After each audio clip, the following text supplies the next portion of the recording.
ये पहली बार है जब मध्य प्रदेश में अविश्वास प्रस्ताव पर आधी रात के बाद तक विधानसभा की कार्रवाई चलती रही।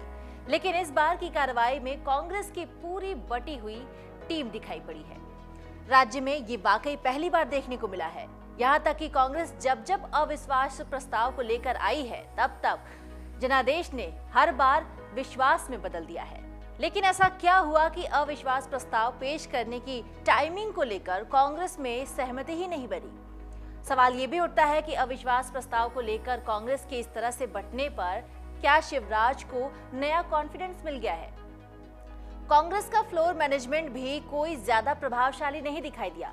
इस सियासी लड़ाई में बीजेपी ने माइंड गेम खेलते हुए इस मुकाबले को केंद्रीय मंत्री ज्योतिरादित्य सिंधिया बनाम कांग्रेस कर दिया। ऐसा नहीं है कि सरकार पर लगाए गए आरोप कोई कम गंभीर नहीं थे, लेकिन उन्हें सही तरीके से उठाया ही नहीं गया। मध्य प्रदेश विधानसभा में अविश्वास प्रस्ताव के जरिए कांग्रेस का मकसद अक्सर यही रहा है कि शिवराज सरकार को एक्सपोज करना है, लेकिन हुआ इसका बिल्कुल उल्टा ही।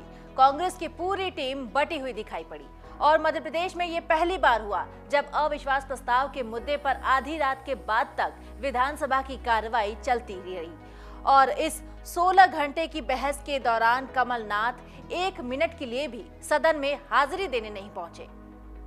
इस पर आरोप प्रत्यारोप का भी दौर चला, नेताओं के बीच तंज भी कसे गए। अविश्वास प्रस्ताव पर 16 घंटे बहस हुई, 21 दिसंबर को दिन भर और रात के 1 बजे तक। उस दिन कमलनाथ भोपाल से करीब 120 किलोमीटर की दूरी पर सिरोंज में किसी जनसभा को संबोधित करने में जुटे हुए थे। वहां कमलनाथ का कहना था कि मैंने पहले से कहा था सिरोंज आऊंगा, मैं वचन का पक्का हूं, इसलिए अविश्वास प्रस्ताव को छोड़कर आपके बीच सिरोंज आया हूं। अगले दिन मुख्यमंत्री शिवराज सिंह चौहान को जवाब देना था।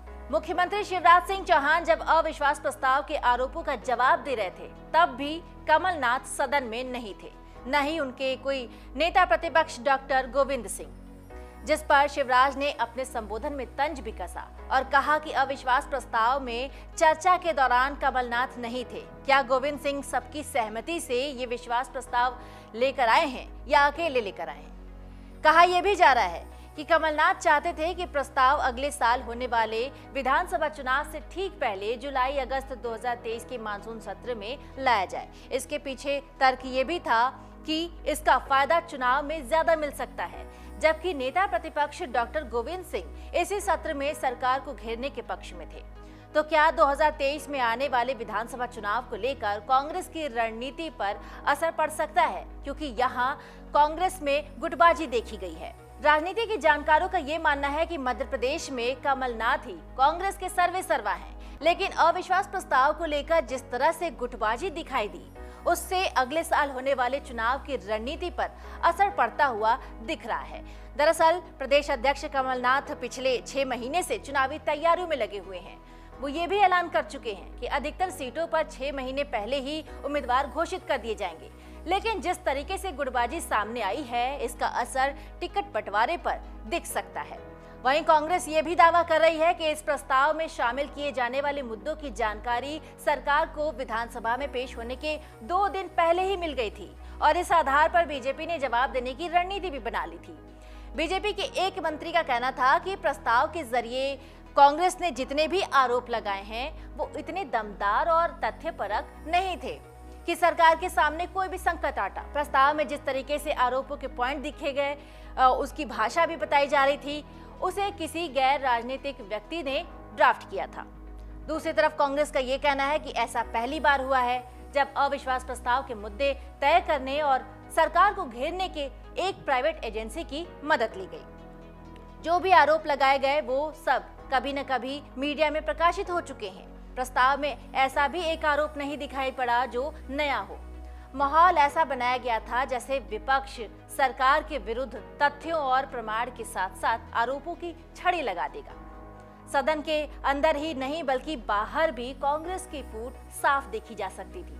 कांग्रेस नेता राजा पटेरिया को प्रधानमंत्री नरेंद्र मोदी की हत्या वाले बयान पर जेल भेजा जा चुका है।